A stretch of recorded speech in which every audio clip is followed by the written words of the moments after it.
Hey guys! Good morning! Welcome back to our channel, The Ethan Squad. My name is Eddie. So for today's video, pag-usapan natin, totoo bang madami ng bawal kung ikaw ay uuwi ng Pilipinas? Pag-usapan natin. Details coming right.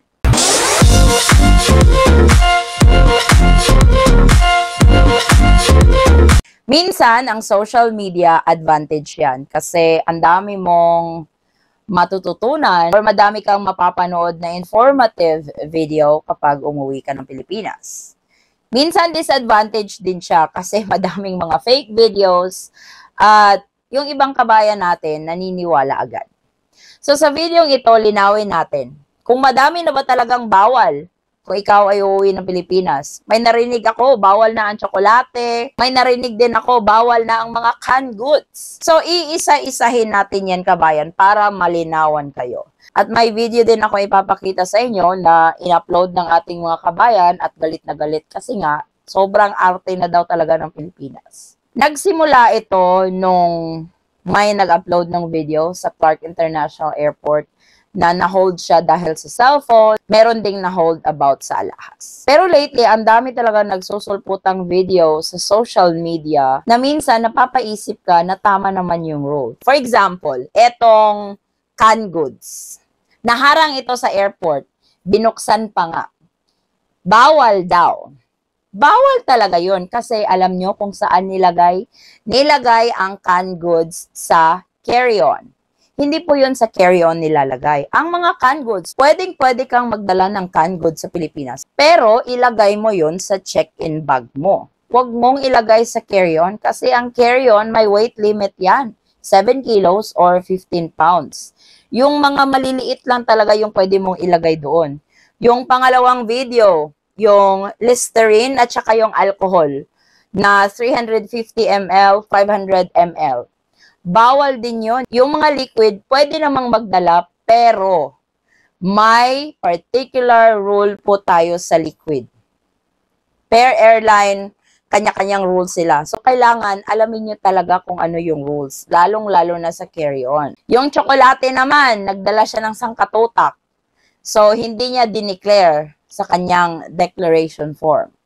So, nasita siya pagdating sa airport. Kasi, ganito yan, sa declaration, ikaw lang kasi ang nakakaalam niyan, kabayan. Sa declaration, hindi mo siya kailangang i-declare kung personal use mo siya. For example, sa gadget. Kasi ito yung mainit talaga sa mata.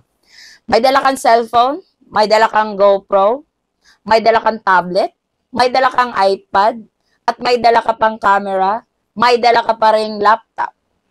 Kailangan mo ba yung i-declare? Hindi. Kasi mga personal gamit mo yun, personal use mo yun, ilalagay mo yun sa carry-on mo or ilalagay mo yun sa backpack. Kasi hindi na rin pwede yun sa check-in bag.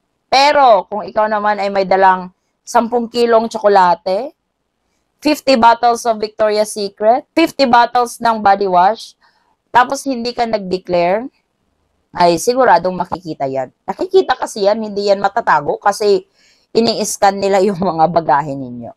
Kung maramihan talaga yung dala nyo, kabayan, alam ko, tayo mga Pinoy, uso sa atin yung pasalubong sa pamilya natin, which is good kasi it's our way of sharing what we have. Wala namang masama dun. Pero kasi, yung iba nalilito din kung ano ba daw ang personal use at ano yung commercial quantities. Ikaw lang kasi nakakaalam niyan, kabayan.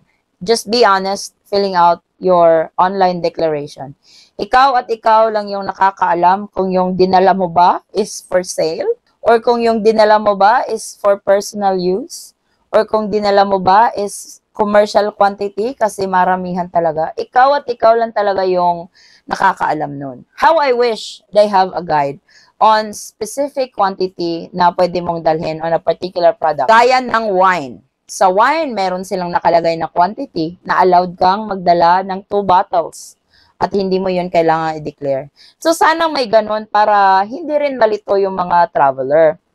Especially doon sa mga first time uuwi, nakakalito din yon. At doon sa mga matagal nang hindi nakauwi ng Pilipinas at nagbago na yung rule kung before, 1 to sawa yung dala ng pasalubong, tapos ngayon, maho-hold na, ganyan. Alam nyo, yung declaration, it works out to your advantage. Sa totoo lang.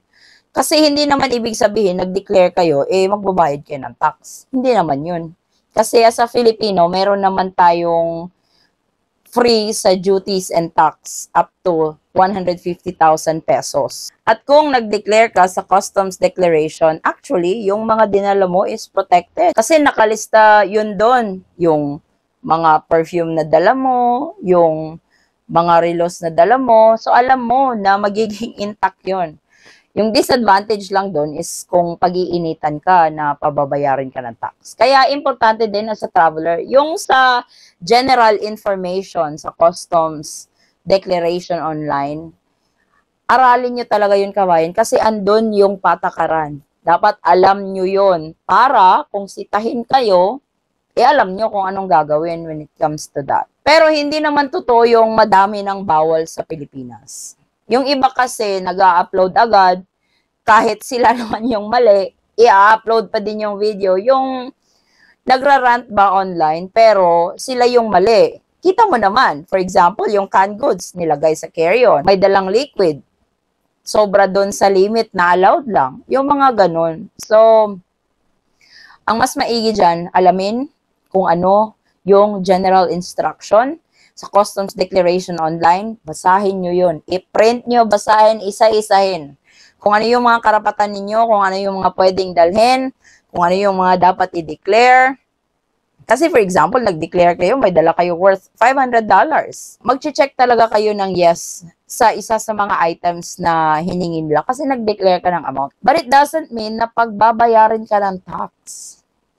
Hindi naman ganun yung kabayan. Yung misinterpretation na kapag may i-declare ka, matatax ka agad. Hindi naman po yun ganun, kabayan. Kaya, paulit-ulit kong sinasabi na pag-aralan nyo talaga yung general instructions sa Customs Declaration Online. Kasi matagal na yan, kahit sa papel, same lang.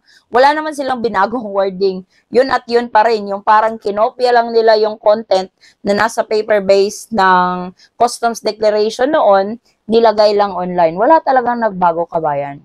Lalong-lalo na doon sa mga bumabiyahe madalas papuntang Pilipinas, wala naman silang naging problema. Basta sundin lang yung rules when it comes to goods that you are bringing into the Philippines that you must declare and you don't have to declare. I don't think magkakaproblema kayo. Wala kayong poproblemahin pag ganyan. Yung smooth lang yung travel nyo ba papuntang Pilipinas kung alam nyo po yung mga rules ng customs. So ito po ang ating latest travel update papuntang Pilipinas. Maraming salamat po sa inyong patuloy na pagsubaybay, tiwala at suporta sa aming channel Dayton Squad. Kung kayo man po ay may mga katanungan, maaari lang po mag-comment sa video ito or pwede nyo ako i-direct message sa aming Facebook page, same handle Dayton Squad. Muli, kabayan, ako ay nagpapasalamat at naway ang inyong biyaheng papuntang Pilipinas ay maging smooth, hassle-free at stress-free. Magkita-kita po tayo sa ating susunod na travel update. Stay safe, stay healthy, and God bless everyone.